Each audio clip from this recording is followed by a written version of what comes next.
Welcome to War Games on Toast, all of you lovely people. I am once again back talking about the latest edition of Warcry, and today I am talking about the short kings themselves, the egg-loving pocket princes, the Vulkyn Flameseekers. But before we get into all of that, please consider leaving a like, a comment, and a subscribe, because it helps the channel fight against that dastardly YouTube algorithmic demon. It helps my content get out to more budding new Warcry players. But without further ado, let's get on with the show. Groovy. So who are the Vulkyn Flameseekers? Well, the Vulkyn Flameseekers are one of the latest factions to be added to Warcry, and they finally make Fire Slayers interesting, not only in terms of mechanics, but also in terms of models and playstyle. These guys are, in my opinion, the most complete warband Warcry has ever seen, and whilst they have their issues, these guys work best when they stick together. More on that though in a smidge. Before then, we jump into their pros and their cons, and firstly, despite being dwarfs, the Flameseekers do not follow the Gimli school of running. Very dangerous over short distances. These are by far the fastest dwarfs in Warcry we've ever seen, and they can get wherever you need them to be with staggering levels of reliability. All of this is locked behind dice though, not raw stats. Everything in Flameseekers is nice and burly to boot. Your basic guys are toughness 4 with 12 wounds, which is on point for their price. Your more elite units skyrocket though, with Thanes, Masters, and Runefathers all getting 20 or more wounds, and most of those guys are toughness 5 standard. This makes your guys quite hard to shift, which is handy because these guys are great in combat. Flameseekers hit really hard with everything having minimum damage 2 and a lot of things rocking strength 4 or strength 5. Throw in some awesome offensive abilities and the Flameseekers can put a dint into just about anything with just about anyone. Finally, everyone in this warband can throw axes. That's right, every model in this warband comes with a ranged 8 attack. This has both pros and cons, but it's hard to deny that having bubbles for chip damage is just a nice inclusion. Heck, most of them even have range 2 on their melee attacks, giving them a deceptive amount of range. Now, not everything's all fine and dandy, and the Flameseekers do have some downsides, with the biggest being the fact that their points are completely balked.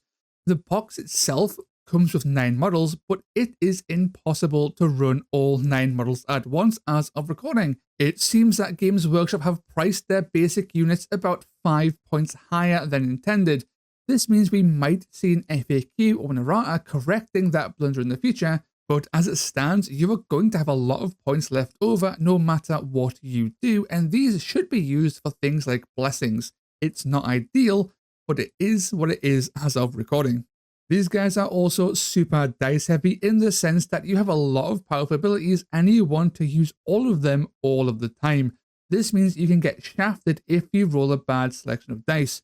You're going to have to really think about what you want to do every turn because you simply can't afford to spend them just willy-nilly. And the Flameseekers don't really like allies all that much. This warband likes itself an awful lot, and dabbling in other factions doesn't necessarily add enough without sacrificing a lot in return.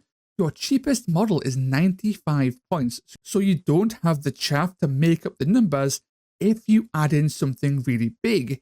If you want a really big, hard-hitting ally, you are losing 2 to 3 models just to take it, and that's a big ask for a warband that isn't designed to be elite. And finally, since everyone in Flameseekers has a ranged attack, all of your models are more expensive than your stats would imply. This is offset by their slow movement, sure, but they are still a little bit on the expensive side. But that's enough pros and cons. Let's dive into their reactions and their abilities, starting with their reaction called Runic Flare. This is a pretty standard reaction that can be used by everyone except your Kindledroth. It's incredibly niche in terms of usefulness, however. Converting 2 crits into hits is excellent when you need to survive. This can almost guarantee a model survives when attacked in melee, and is incredibly frustrating for your opponent when their damage is nerfed so heavily. You won't use this all of the time. You might not even use this often. Your guys are fairly resilient and pretty darn good on the offense, so you want to keep your actions for hitting back most of the time. But when the time comes that you absolutely cannot afford to die, this reaction will be a godsend. This is the perfect tool for a very specific job. Next up, we have our double Blazing Impetus. This ability can be used by everyone and it is awesome. You get to make a bonus move action if you made 2 move actions prior to using this ability. This lets your basic dwarfs move 9 inches a turn as opposed to 6. This makes them almost as fast as elves and faster than your average unit. Sure, it does cost a double, but when you want to move, you can really move. This also works on your doggos, letting them move 12 inches. This also combos amazingly with Blessing of Swiftness, letting basic dwarfs move 12 and that Kindle Droth move 15 on a dime. You can't attack after this, but when you have to get somewhere, Blazing Impetus can really get you there. Now, Blazing Impetus is great for getting around, but when you're in combat, Ignite Weapon is where it's at. This ability converts 1 miss into a crit. That's it. This ability is outstanding. This is better than Onslaught in just about every scenario. Maybe every scenario. This guarantees damage. It doesn't matter what you roll, you are hitting someone. And if you miss, you are hitting hard. This lets your guys swing up on a 5+ and not really care because you're going to clip them for a crit more often than not. This also makes the likes of counter far less reliable for your opponent as those misses might not be misses anymore. Reactions like Rending Bite or Gladiatorial Display, which deal damage when you fail to crit, are made almost worthless here. Then you have some of the more interesting interactions. For example, this doesn't just work on melee attacks.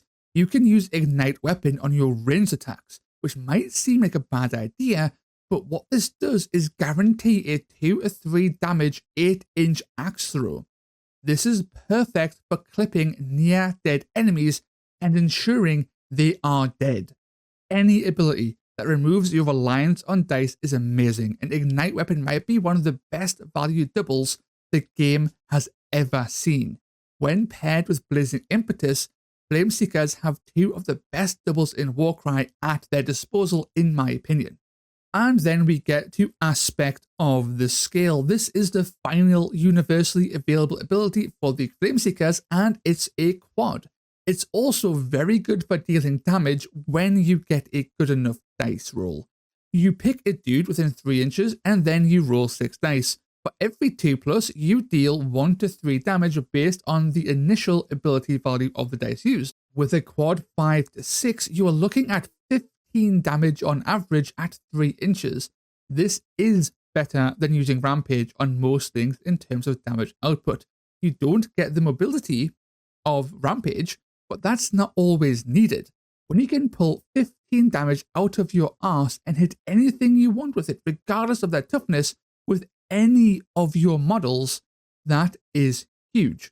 15 damage is enough to kill everything but the most elite of infantry, and even then you are still taking monstrous chunks out of those elite units. This is really cool, and again an instance where the Flameseekers have unique abilities that are comparable, if not better, than the standard universals like Rush, Onslaught, or Rampage. But it's time to look at those units and see how all of this comes together. And we start with the Vulkyn Runefather.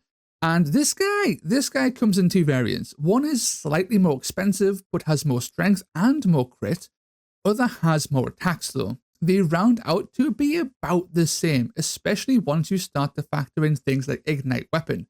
Of the 2, I much prefer the axe because having more attacks on your profile is much more efficient when it comes to adding blessings.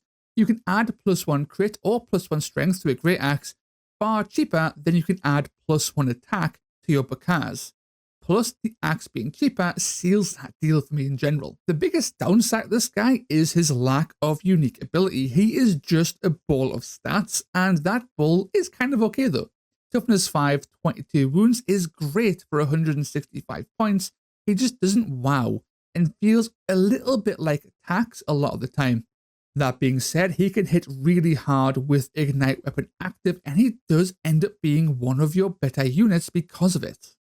Now, the Droth Blood Thane. This guy is pure gold. You want to take one in every list with a very high leaning towards taking 2, and maybe even 3 if you're willing to take a hit to your warband size.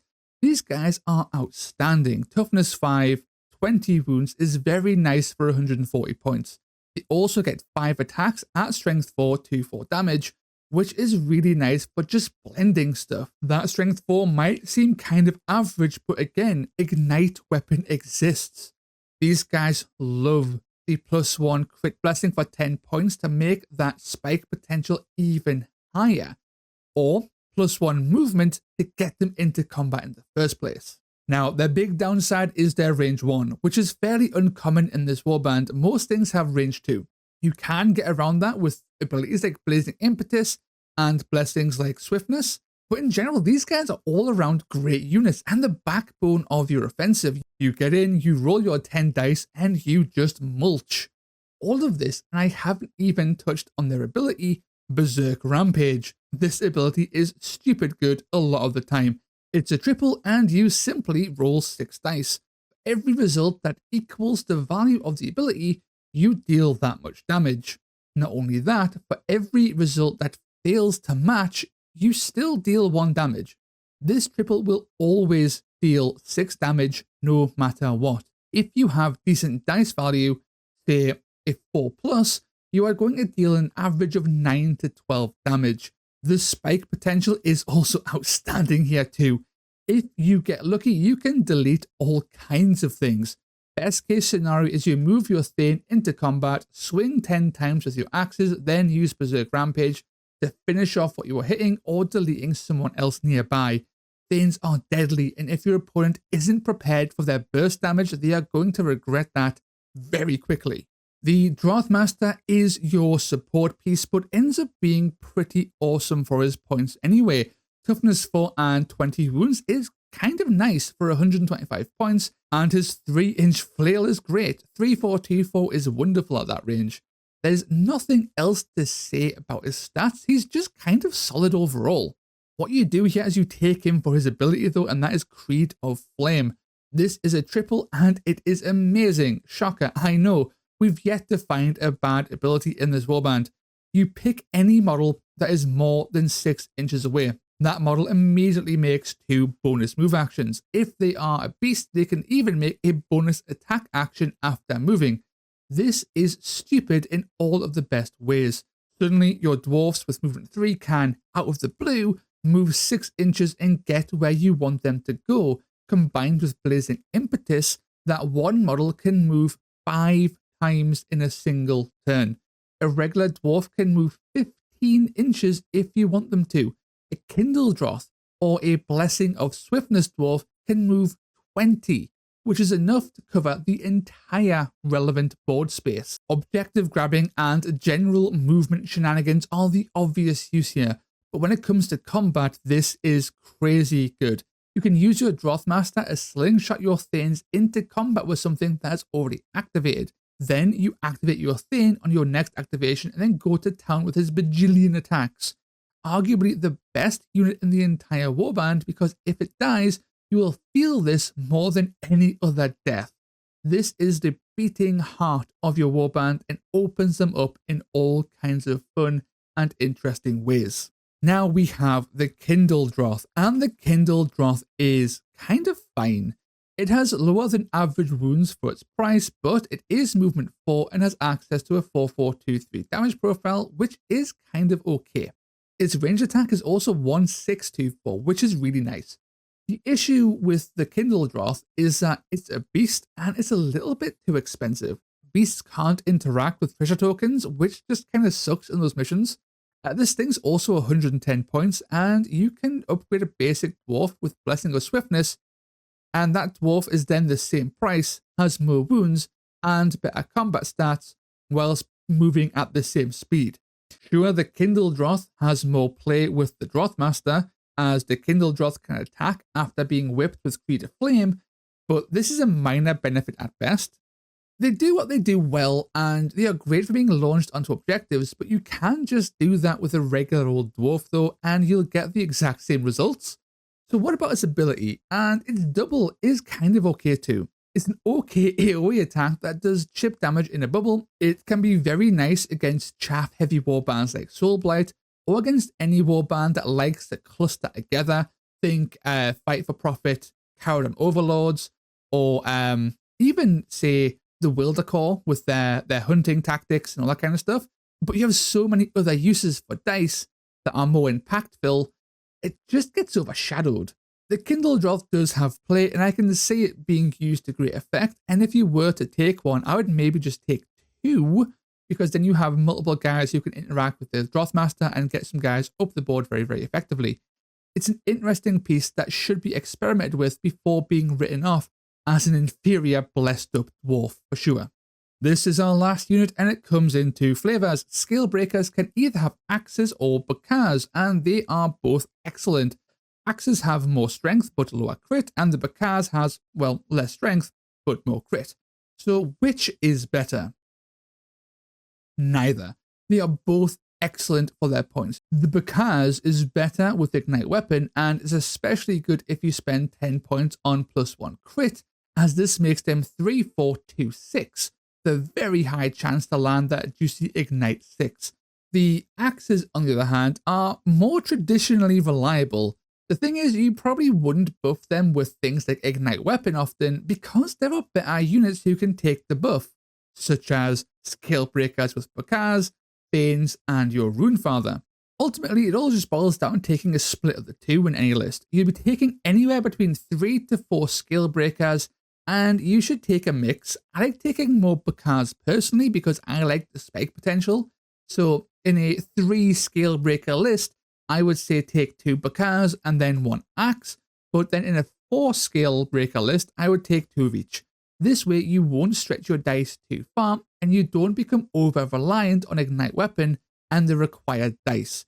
You still want some of those reliable strength 5 split axes on the board, so you can swing up and do some damage without having to burn resources. I am going to try and keep this short because you don't really want allies in Flameseekers, at least you don't want many. The reason for this is because there aren't many that actually fit.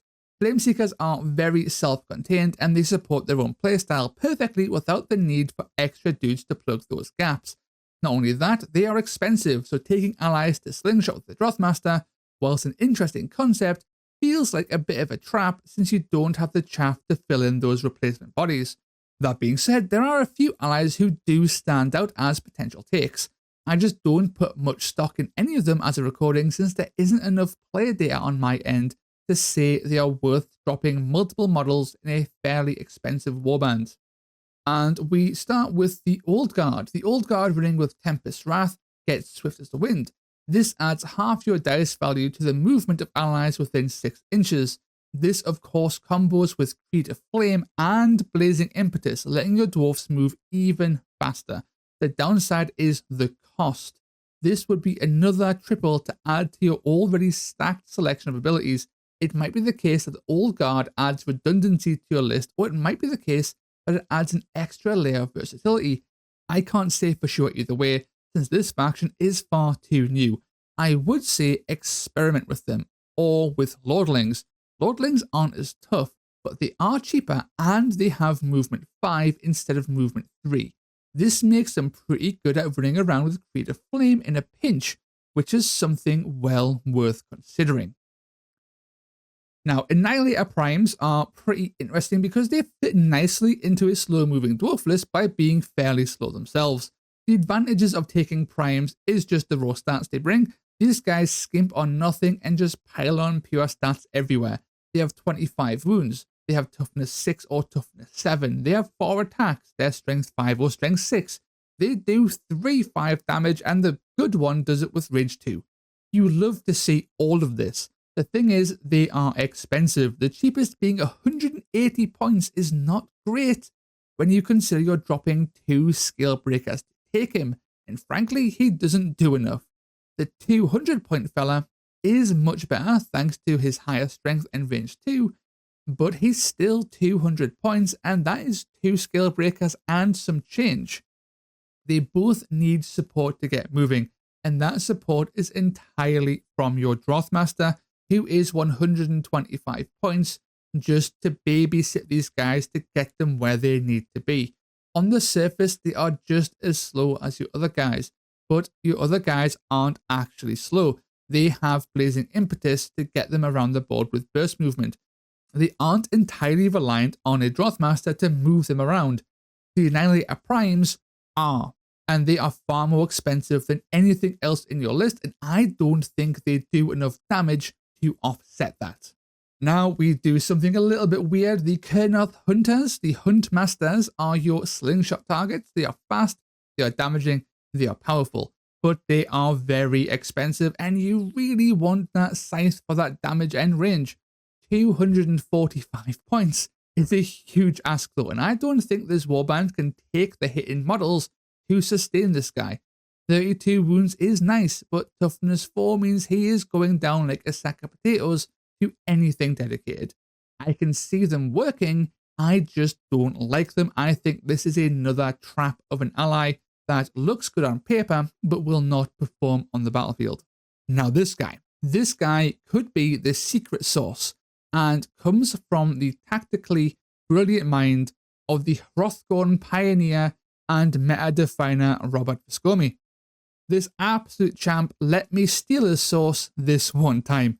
Where a lot of people are suggesting Old Guard, heck, I've suggested in the past, I think this guy is way more impactful in this list, potentially.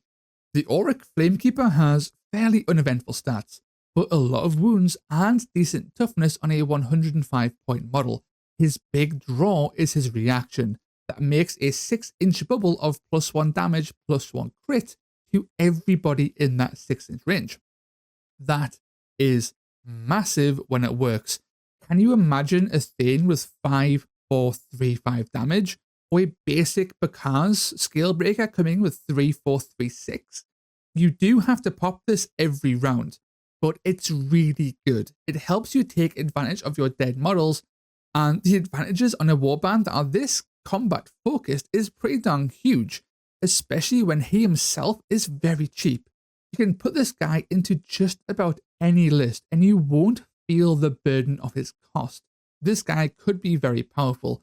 The downside to this guy is that for his reaction to work, something has to die.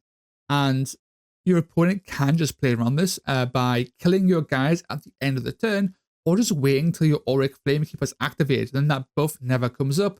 He is very good, but relying on the deaths of your own models to gain advantage is kind of odd, and it'll be interesting to see how this guy plays as more people get their hands on the Vulkyn Flameseekers and start to dabble. And now we're going to get into some example lists, and for lists I am just going to keep things fairly simple. The Flameseekers really work well out of the box, so you can just take the box and be fine. Now, since you can't currently run all 9 models, here is an 8 model no guff 1 boxer.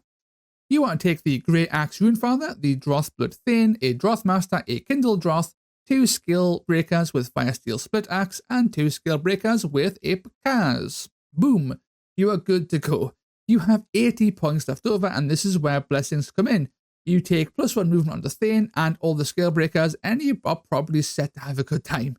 You could also get fancy and put +1 crit on the Thane, the Runefather, and both Bakaz skill breakers, and then add movement to your split axes. Heck, you have so many points left over, you could experiment to your heart's content here.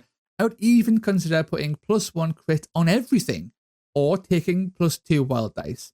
In short, just have fun with this list. Games Workshop really messed up something rotten with the points cost, so you have 80 points, knock yourself out. This is my current go-to list. we take the Great Axe Runefather, 2 Droth Blood Thanes, the Droth Master, 2 Scale Breakers with Bakaz, 1 Scale Breaker with a Split Axe, and the Auric Flamekeeper. You have 40 points left over here, and you have plenty of options. You can either go all out with +1 crit everywhere relevant, or you can be a bit more sneaky and go with +1 move on both Thanes and +1 crit on the Runefather, which is my go-to. This gives you lots of movement, lots of kill potential, and your Auric Flamekeeper is turning your losses into raw power, providing he's in the right place at the right time. This list is super basic and can be made with 1 box and a hero, so it's kind of cheap if you're willing to convert that second Thane up. And that's it. That's the Flameseekers. I love these guys. They have made the Fyreslayers not only playable, but interesting across the board. They are very much a self-contained ball of awesome and are ideal for just picking up a box and getting playing. 1 box can net you 2 Thanes with very little effort, and then you're just good to go. You don't need allies. It just works because your models are just that good and their abilities are excellent. These guys surprised me something rotten because I wasn't expecting to like them at all, let alone love them. And now for something completely different. And that is the end of the video. If you made it this far, then thank you. You are an absolute legend. Please consider leaving a like, commenting and subscribing, and letting me know down below, do you like the Vulkyn Flameseekers? Has this video inspired you to pick them up? And have you discovered some sneaky tricks that I've missed?